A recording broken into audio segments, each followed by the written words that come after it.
akses Google Scholar.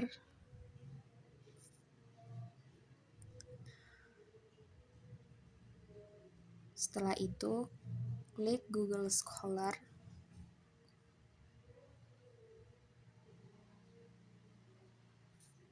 Setelah itu, klik tanda bagian atas. Pilih menu profil saya di sebelah kiri.